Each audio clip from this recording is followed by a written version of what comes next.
How do we get around that? The starting point is to appreciate that health security is national security.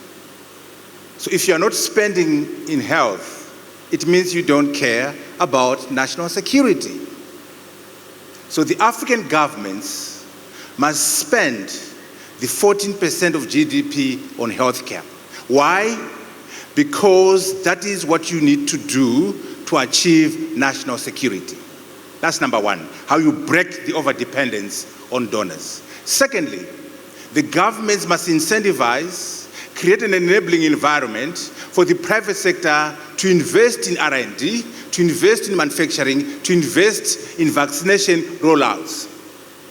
They must clearly articulate and demonstrate the return on investment for the business players so that the private sector can come in and put in money for vaccine manufacture, vaccine R&D, and the rollout of vaccination.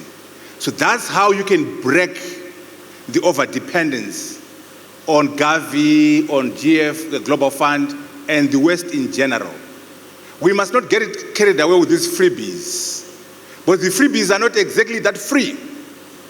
Once you get a freebie, they'll tell you what the health policy is. For example, a major problem on the continent is that we emphasize on curative medicine, disease management.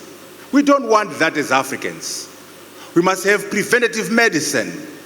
We must have wellness as an agenda for healthcare. But if you're getting your donations from Gavi and Global Fund in the West and the big pharmaceutical companies, they will not encourage you to have wellness as an agenda.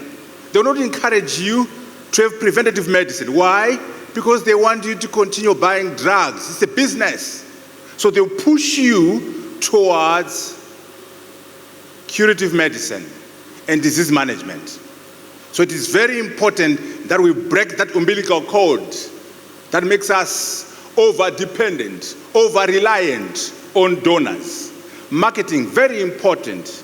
Once we are successful, we will have enough vaccines for ourselves as Africans. But beyond that, we're going to have vaccines for export, vaccines to trade. So we must actively market our products to the global market. We need to break the global healthcare political economy. Because currently, Gavi and Global Fund, they buy their drugs from Western pharmaceutical companies.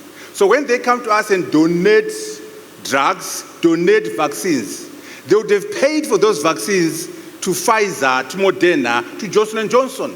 And these big pharmas are making serious money out of vaccines. We would want, my sister, for Gavi and Global Fund to buy vaccines developed and manufactured on the continent. So we have to market to the world so that in addition to consuming our own vaccines, we're able to sell vaccines to the world, to Gavi, to the Global Fund, to the global market. It won't be easy, but it can be done if we work together as a bloc of 1.3 billion Africans with a collective GDP of $2.5 trillion. Can you imagine if you had to walk up and say, here I come, I'm the African. I speak on behalf of 1.3 billion Africans. I have a GDP behind me of $2.5 trillion.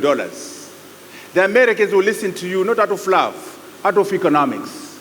The Indians and the Chinese will engage you, not out of love, out of economics. So our numbers will allow us to negotiate better and create that market for our products. I thank you for those two questions.